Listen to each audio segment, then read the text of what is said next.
guys, I'm about to finish up the embroidery on the little baby blanket. Let me get you guys oriented a little bit better here. There we go. And I just wanted to remind you that this is a purchased baby blanket. I did not make the baby blanket. I just bought this pre-made. It's an American baby, oh, let's see, what's it called? American Baby Company Deluxe Fleece Receiving Blanket, 30 inch by 40 inch. It looks like it's made in San Francisco. No, it's designed in the US, made in China. Anyway, I bought it on Amazon, and it's a lovely, lovely soft fleece blanket. I don't know how durable it is, but you know, these little blankets, there's something that you get, you use, you either save them or you save a piece of them, you turn them into something else. The blanket is not handmade, but this little embroidery piece, of course, is. And I'll try to remember to link the previous videos to this down below this video. But I'm on the last little bits here. I'm doing these final little floral pieces at the bottom. And the last thing I will be doing is attaching basically a cover over all of these stitches on the back. And I'm going to do that with another piece of the terry cloth that I used for the lamb. And that was a little pack of baby washcloths that I purchased a long time ago. And this is the size right here. They are, let's just take a look real quick. They're 8 by 8. So, alright. I think I need a few more little yellow bits and bobs. Oops, forgot to tie a knot. So what I discovered, because obviously this is the first time I've made this, but what I discovered is it's really not possible to only pick up stitches through the terry cloth. You have to go all the way through and back. Honestly, the stitches won't stay otherwise. So that is why I decided I would just go ahead and go in after I do all of these stitches and cover them up with that piece of terry cloth. I think that's my best bet.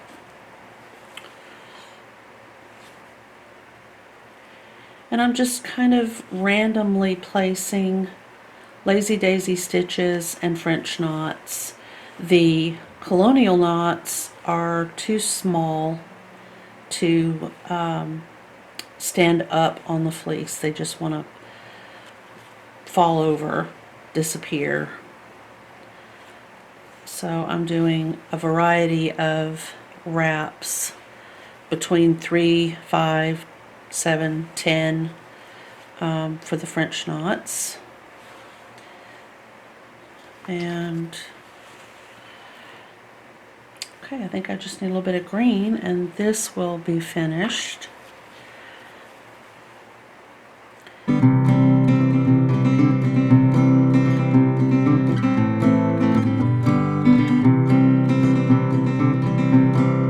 Okay, and for the green, I have been using a mix of this cream color and one strand of green. I just felt like 2 and 3 were just a little bit too neon.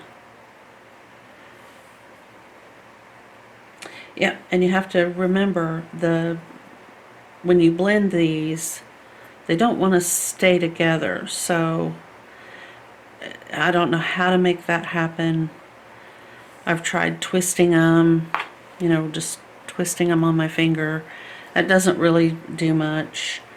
So You just have to be sure that you're getting all of those strands of floss threaded into your needle. And you want that to be the same length as well. It can kind of mess you up.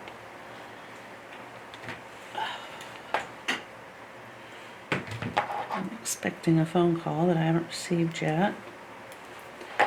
Okay, so once you have the length all the same and the knot tied, then you can go ahead and do some stitches. And you'll see what I'm talking about. Just having a couple of the cream to one of the green really kind of gives it a baby green color, which I think looks really cute.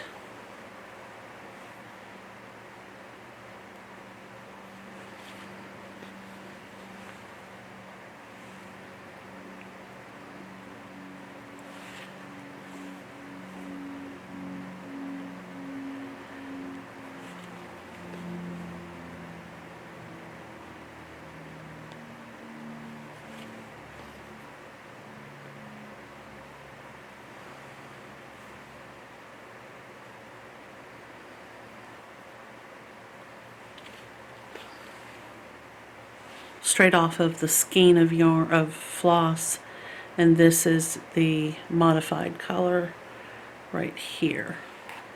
See if I can get my flashlight on my phone to show you the actual difference.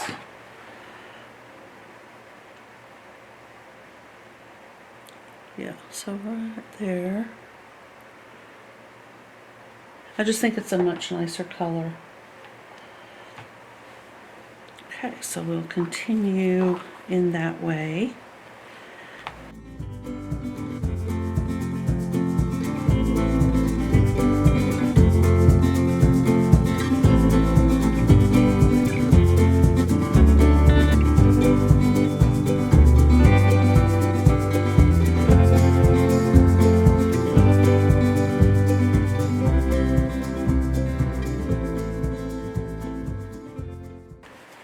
See what we got.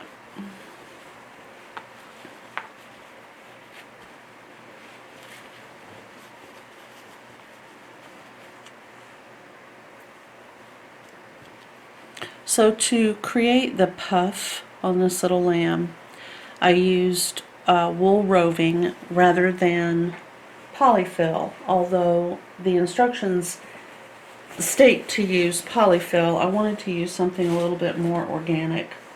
So this is the basic design that I was basing my little lamb from. Let's get you backed up.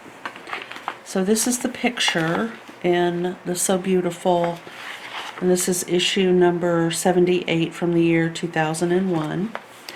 I did not have the pull-out, so I basically had to come up with my own sketched design, which I did on tissue paper. And then she's using, I believe, floche.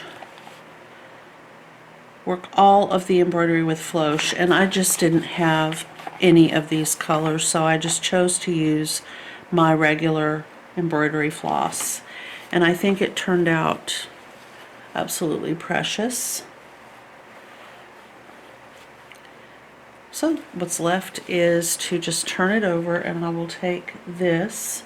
I'm going to trim it down very carefully and remove this edge, because this is it's just too large for what my purposes are. Well, clearly that didn't work. So, in other words, I started to stitch right here, and it just rolled all the way out, and fighting with it to get it to go roll back in was not happening. So what I'm going to do instead, which I don't know why I didn't think of this before, thankfully I have an entire package of these. There's nothing wrong with this. It's a serged edge. May not be the most heirloomy thing, but all I have to do is just trim this little label out, like so, and just fold these edges in.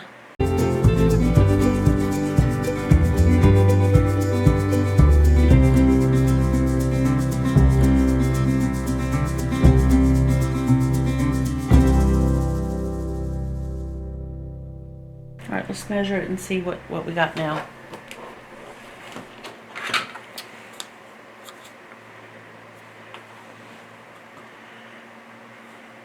Seven, okay. And I'm going to use the crystal head pins that I almost always have. I should not be pinning in this direction, but I am. I may go back and turn the pins so that the points are all facing inward instead of out.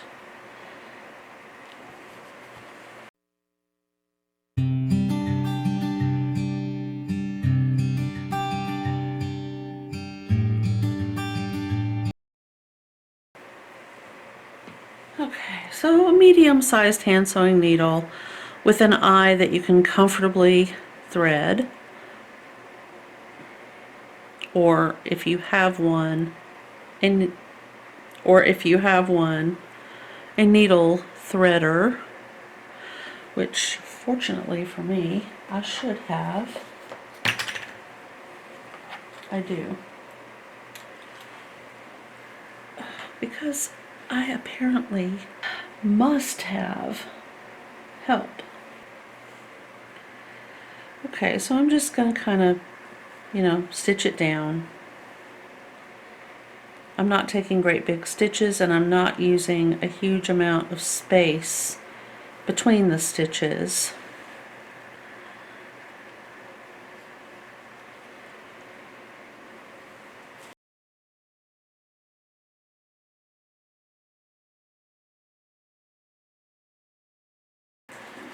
They're gonna show as little divots in the fabric.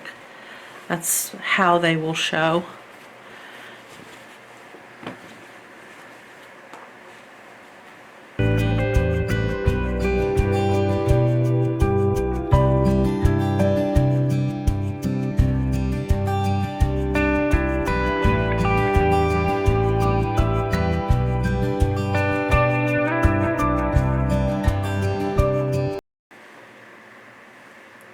Alright, so we're just about done. We're taking a small bite of the fleece, and then we're going up into the terry cloth.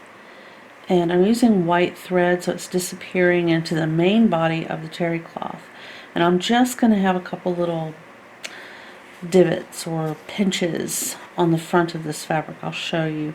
It may be something that you would not be able to do if you're not happy with the way it looks.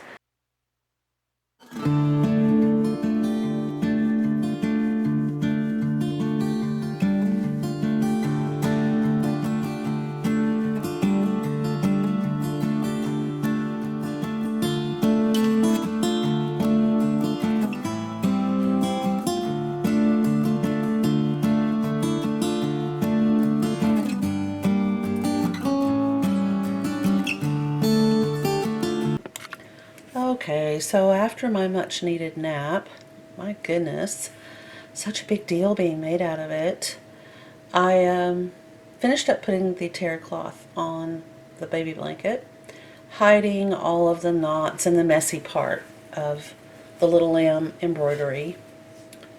I think it turned out really cute, and I'm going to go ahead and say that I believe, I'm about 100% sure that those little pick marks from stitching the terry cloth from the back will definitely disappear. I think washing and drying will take care of that. Fleece is one of those wonderfully forgiving fabrics, but the Little Lamb just turned out so cute. I love the idea of that and the technique. These are the little baby bubbles that we made from the McCall's pattern number 3063. I have the little snap crotch, decorative buttons on this one with the vest, and then I used my new snap setter to set those metal snaps down the back bodice. They're very sturdy, very strong, and I feel very confident that they will hold up and do a good job for as long as these two little outfits will be worn. Now this one has that thread. Oh, that drove me crazy. It was poking through, but I couldn't pull it through for some reason. It's just a stray thread. I ended up just cutting it. It was kind of weird. But anyway, so the bodice on that one is created using twin needle and some pearl cotton. In this case we used pearl cotton 8 in color number 794, which is kind of a Wedgwood blue, and the shadow effect of that is so pretty coming through that white imperial batiste. So, and I'm talking about how the pants are both shorts, not as the pattern had it. I think view F was long pants and view E was short, and I chose to do short for both because Case will be born in June in Alabama. And then I'm going to go ahead and just put the blue satin ribbon back over the little blanket as it was delivered to me. But I did remove the tag because I was concerned that Case's mom might think that it's a blanket that you could purchase that way, and I don't want that to be confusing. So there we go. Have all that ready to go. The two bubbles and the baby blanket. Outfits for little baby Case as a newborn have been completed. I probably will be making more as he grows, and that would be fun. Okay, that goes up there. All right, perfect. I need to keep this tag right here.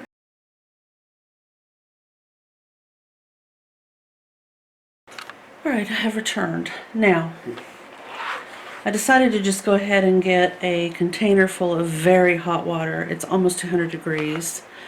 And one of the syringes that I use to water my African violets, I will now have to, maybe I'll be able to clean it out. This is just pure non-splash Clorox bleach. So I'm going to mix this into the hot water.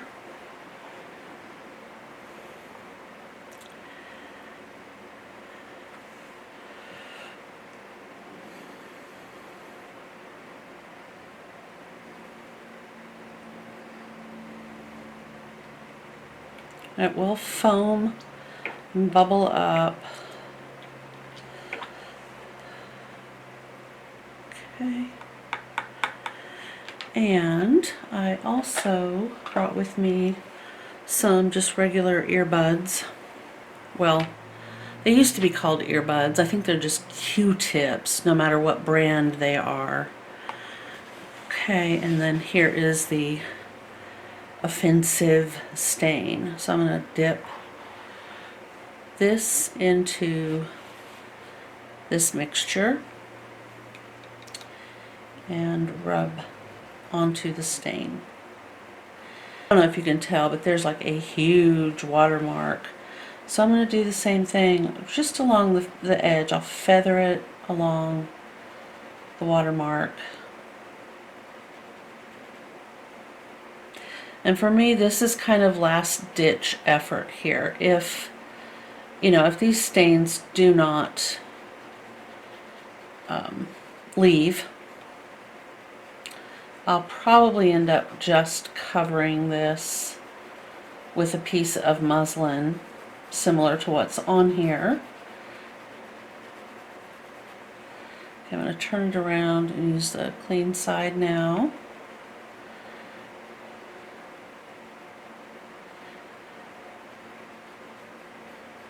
It's very strongly scented of bleach in this sewing room right now. Super, super bleachy smell. A lot of people can't handle bleach. I like anything that I can get my hands on that is reasonably priced and will clean and disinfect. I may not like the way it smells. A lot of people just don't like it, period. I don't have any problems with it. I wouldn't use it on, you know, an heirloom, like a little baby dress or something that I found out in the wild, but that's just me. Okay, and then this area right here is really heavily stained. There we go. I think you can see it. So I'm going to attack it with this mixture as well.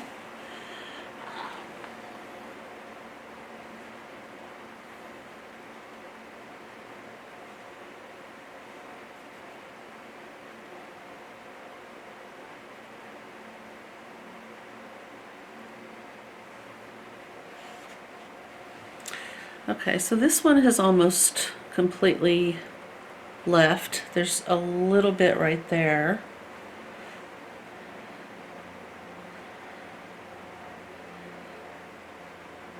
It's almost completely gone. This has just, the water stain has just kind of spread, so I'm going to use a towel.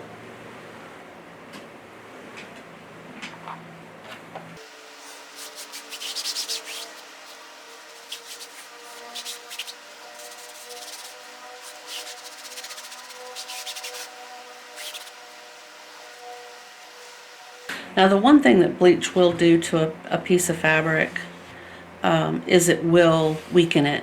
It does weaken fiber.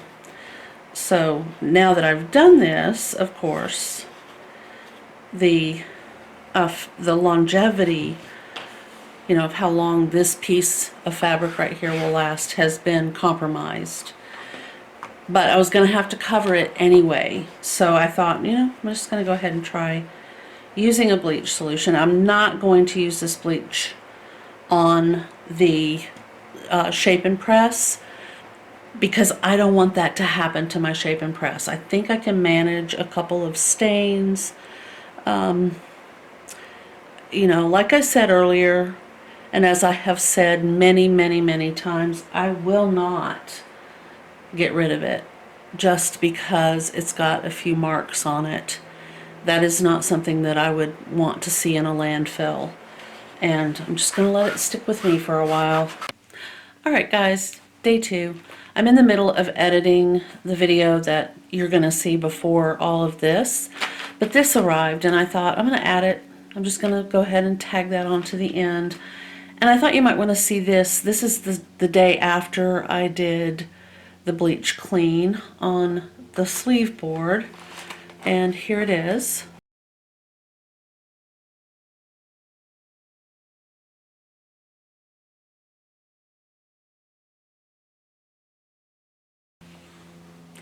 This is right here is where that really awful stain was, and right here is where the other really awful stain was.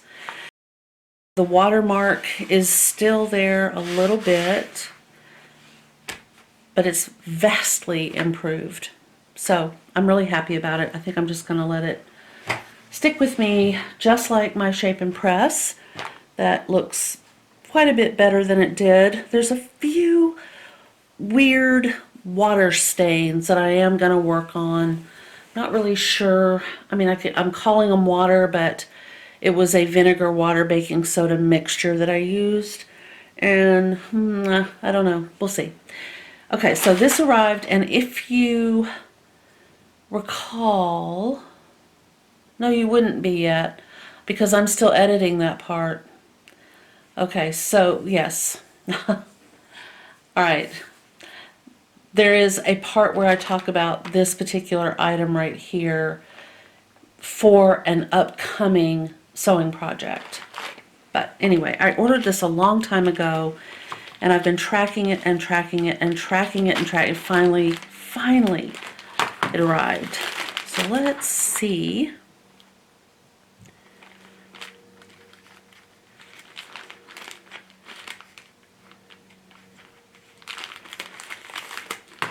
There we go.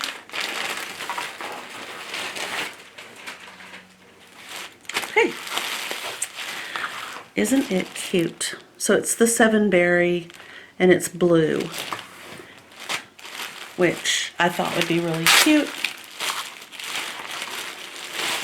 with some of the other blue fabrics. It is another fabric that feels like a satin batiste. It's absolutely gorgeous. It is the 7-berry made in Japan, and I don't know if they put on here 100% cotton. No, but it is all cotton. And here is this, and next to this one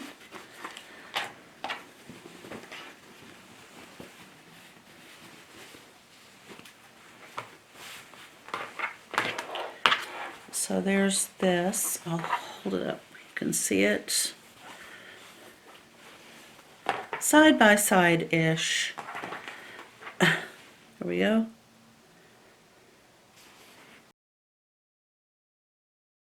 This is a jelly roll that I bought several months ago, and this is what I'm going to be using for the June Taylor Quilt As You Go. And I need to decide. I have a lot of the green in here, and amazingly I have some 7-berry fabric that's similar to this right here. I have a little bit of it.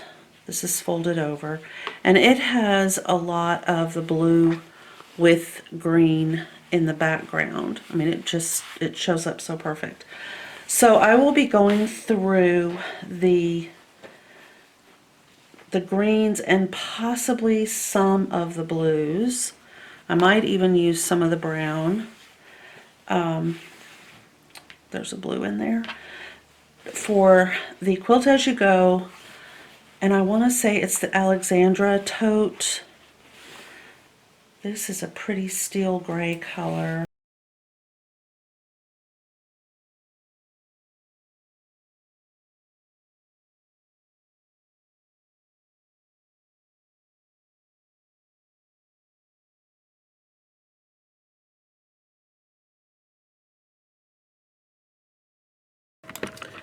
Okay guys, so there's really not much else going on now that I have finished up with the baby sewing.